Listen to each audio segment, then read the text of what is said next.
So this video is about healthy and unhealthy feelings, and I like to categorize them as emotions and feelings. And as a creative person, I studied at the conservatory majoring in songwriting, and now I'm a music theory professor. As a creative person, this ended up being very relevant to me.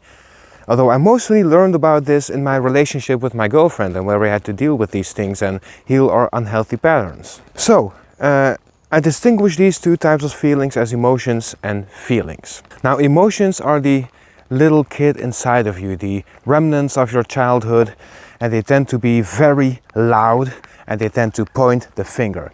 So when you're angry, you really feel this anger, and when you're frustrated, you really feel the frustration, irritation, you're really irritated. And generally, you point the finger at the cause of that emotion. You made me angry. You are frustrating me. Or this thing is irritating me, or whatever it might be. But it's always pointing the finger at an external cause. Feelings are different. Feelings are your deeper, authentic self. Maybe we can go as far as to call it the soul. But let's not use those kinds of terms too much, or deeper feelings. They tend to be a little whisper. Intuition, a little hint of what it is you actually want.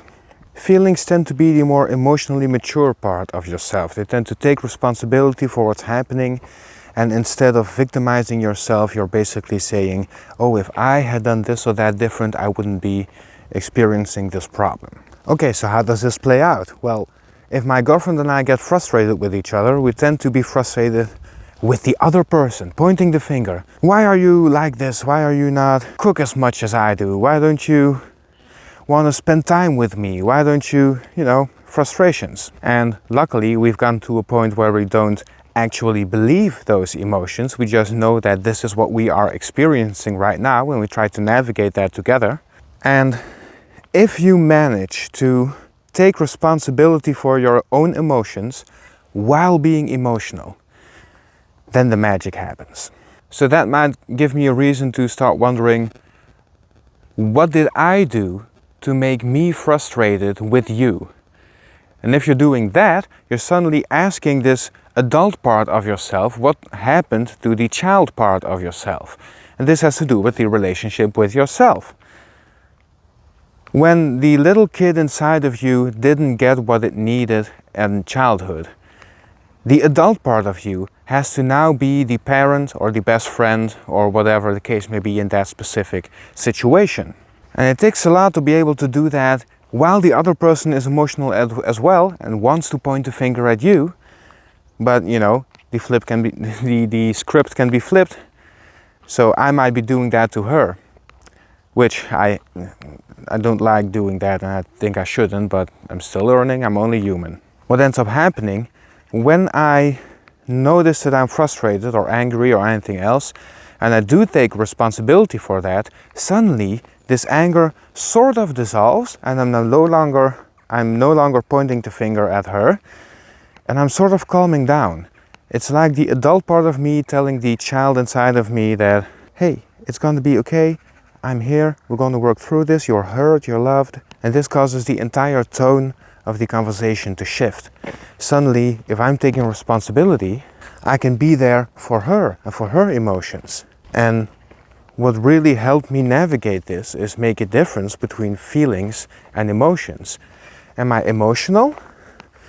Then, well, I just laid out how you can deal with that, how you might deal with your emotions. But feelings have a big part to play as well. So, for example, in creative work, if I'm wondering why I'm getting burnt out with what I'm doing, it's because I'm listening to my emotions and not to my feelings. If I'm burnt out, or I'm getting burnt out, then I'm acting from this fear that what I'm doing might not be good enough, or I need to make sure there's success quickly enough because of fear, or because of insecurity, or whatever it may be. And those are these yelling, shouting, emotional parts of the child inside of me that says, I have to do this, I have to do that, I have to make sure everything is all right. However, my feelings tell me I just want to do something I enjoy doing, and it's going to be okay. And my intuition, or which I attribute to feeling right now, My intuition might tell me what it is that I want to talk about or want to make videos about, or which kind of song I want to write instead of what I think I ought to write. So again, this comes down to art and crafts. I've got another video about that. The pop-up will be somewhere. But see if you can figure out for yourself, if you haven't already, if you can make this distinction between emotions and feelings and how that can help you navigate your relationships, not just with your partner, but with everybody in your life and your relationship with yourself, because that's the most important one. And I'll see you guys next time.